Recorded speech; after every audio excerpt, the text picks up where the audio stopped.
So it's the anticipation up, and then you get there and it just drops. And it fails once that goal is reached. Check, check one, check, check.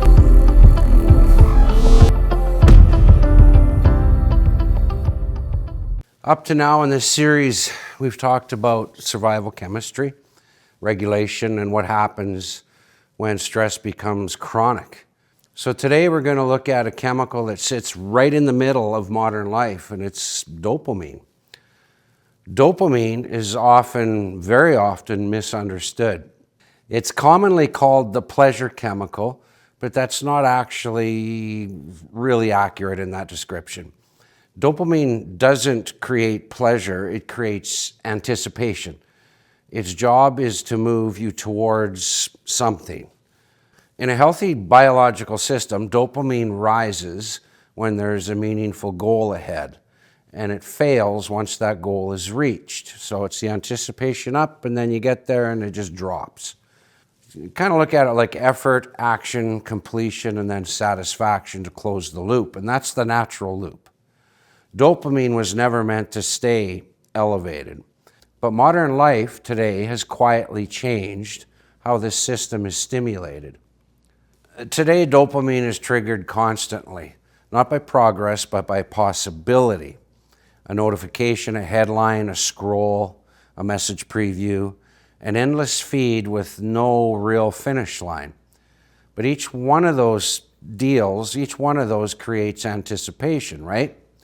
But very, very few of them create resolution. I mean, you stop and think about that, you can kind of put those pieces together.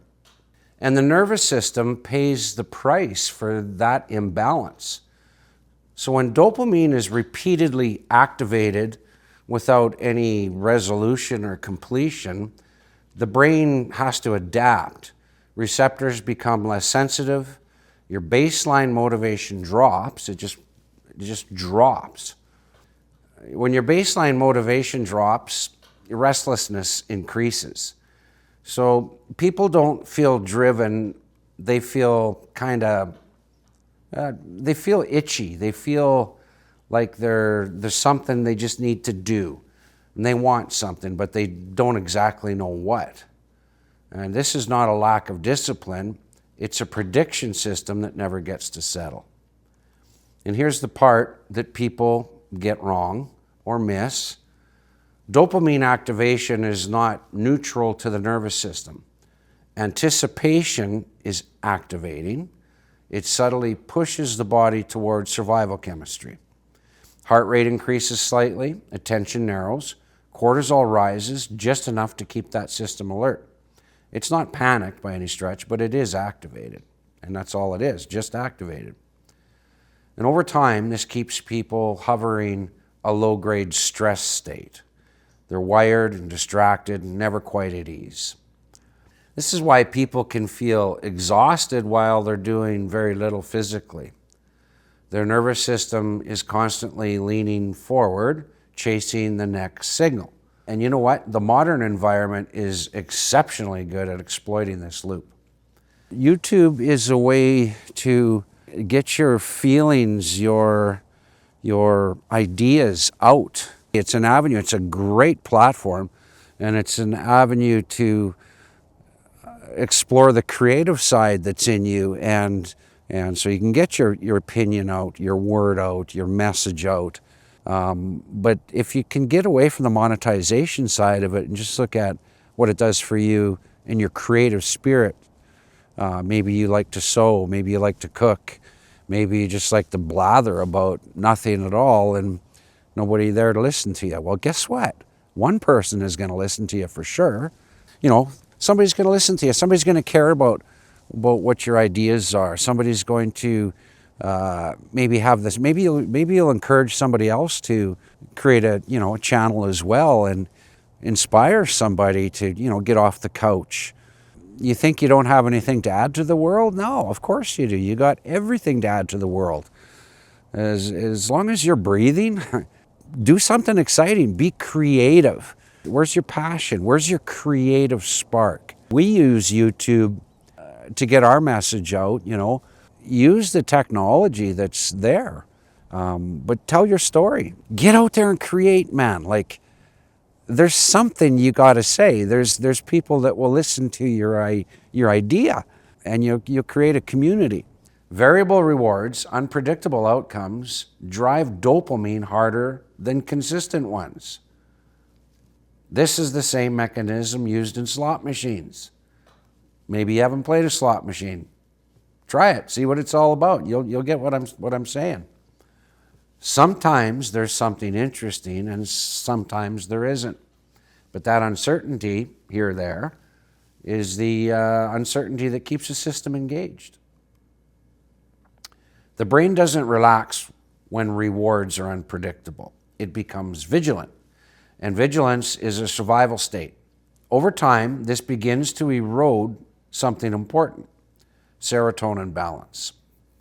And serotonin supports emotional stability and satisfaction. But serotonin and dopamine operate in a very delicate dance. It's a balance. And when dopamine is constantly spiking, serotonin gets pushed down or suppressed. There's not enough of it in you. So people become more irritable, less patient, and less content. They may appear stimulated, but they don't feel fulfilled because there's no close to that loop. And this is why rest doesn't feel restful anymore. People stop working, but their chemistry never, ever comes down. Scrolling replaces stillness, and noise replaces recovery.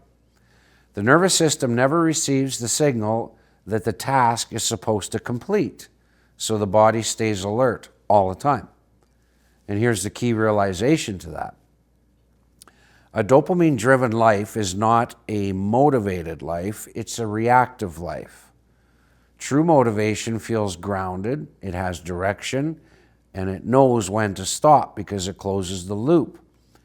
Compulsive stimulation, on the other hand, doesn't. And the body knows the difference, even if the mind doesn't. This is why people feel strangely empty after hours of stimulation.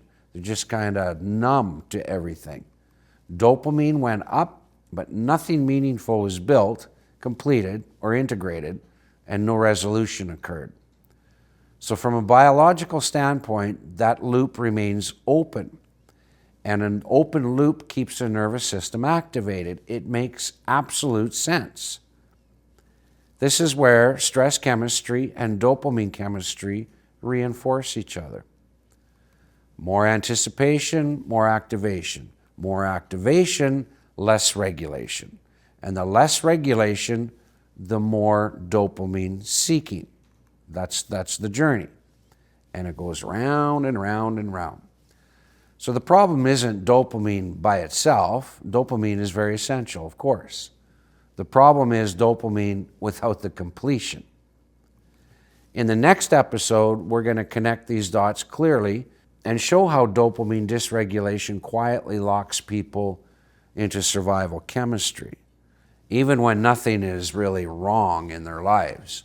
Because once you see this loop, you stop blaming yourself for feeling restless and start understanding why your nervous system never gets to stand down. And that awareness alone changes how you move through the world. And that's where the exit begins.